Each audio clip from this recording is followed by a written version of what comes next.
আসসালামু আলাইকুম। আশা করি আপনারা ভালো আছেন। আমিও ভালো আছি আপনাদের দোয়াতে। বলছি আজকে একটা ভিডিও নিয়ে চলে আসছি আপনাদের মাঝে। আজকে ভিডিও হচ্ছে গরুর জিহ্বা। গরুর জিহ্বাটা কি সিস্টেমে নানবো নানান অবশ্যই ভিডিওটা দেখতে থাকবেন, সাথে থাকবেন। ভালো লাগলে লাইক, শেয়ার, কমেন্ট, সাবস্ক্রাইব করে দিবেন। নতুন ভিডিও আপনাদের মাঝে চলে যাবে। আর আজকে গরুর জিহ্বাটা আমি রানবো লসায় কষায় দুইটা আলু দিয়ে। অবশ্যই সিস্টেমে আনবো, অবশ্যই পুরো ভিডিওটা মনোযোগ দিয়ে দেখতে থাকবেন। আর একটা কথা, যারা নতুন এখনো ভিডিও দেখেন অবশ্যই চ্যানেলটা সাবস্ক্রাইব করে দিবেন, নতুন ভিডিও আপনাদের মাঝে চলে যাবে। তাহলে চলেন আয়োজনটা করে নিই। তো কড়াইটা বসাই গেছে, তেলটা দিয়ে দিব।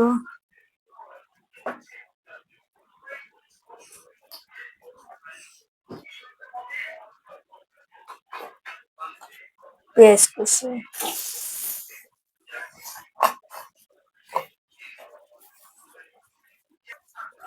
পেঁয়াজটা তেতরা হয়ে গেছে।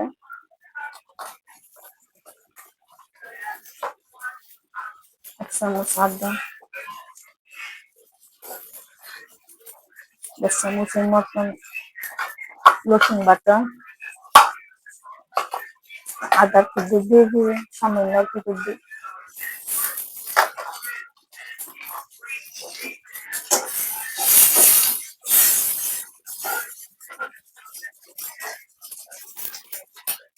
স্বাদ মতন লবণ,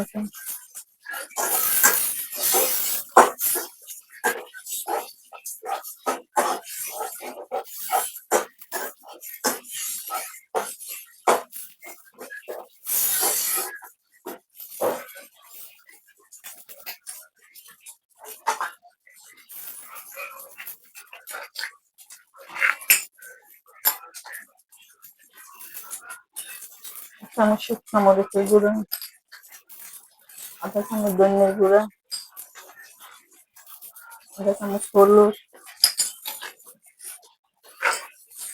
চামচ জিরার গুঁড়া,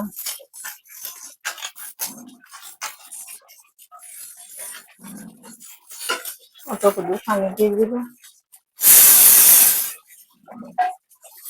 মশলাটা বাটি কষাই নিব।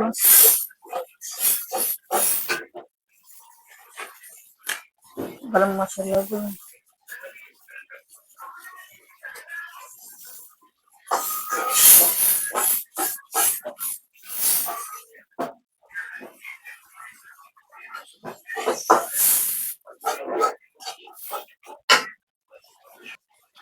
মশলাটা কষানো হয়ে গেছে। আজকে গরুর দুধ বানাবো। দেখেন একটা বুটে ধুয়ে ছুঁয়ে নিয়ে আসছি। আমি গরুর জিব্বা গুলো দিয়ে দিব।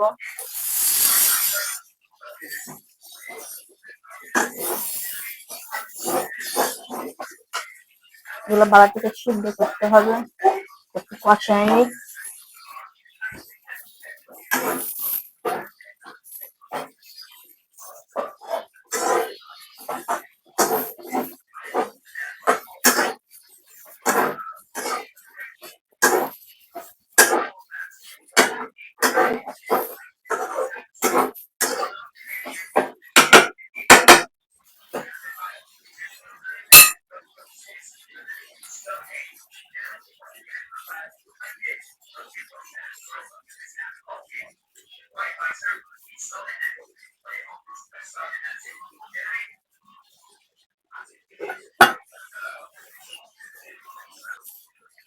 অনেকক্ষণ কষাইছি, সাথে কয়েকটা আলু দিয়ে দিব।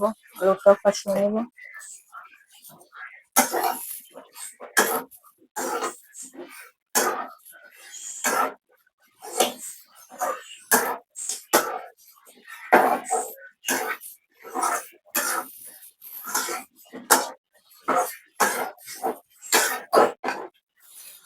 পানিটা দিয়ে দিব, এগুলো সিদ্ধ দিব। আর এটা মাখা মাখা মতন থাকবে।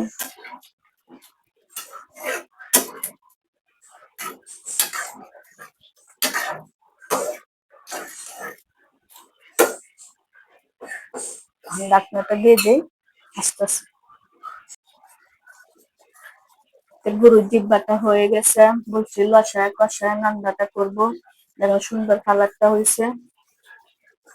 আসলে গরুর জিব্বাটা আমি আগে খাইতে বইতে লাগছিলাম লাইকে, তখন দেখলাম গরুর জিব্বাটা নানান দিন অনেকদিন থাকতে ফ্রিজে একটা কিরকম এরকম হয়ে যায়। উদ্দেশ্য রান্নাটা অবশ্যই কি কালারটা হয়েছে বা না হয়েছে অবশ্যই কমেন্টে বলে দিবেন। আর অবশ্যই ভালো থাকেন, সুস্থ থাকেন। আসসালামু আলাইকুম।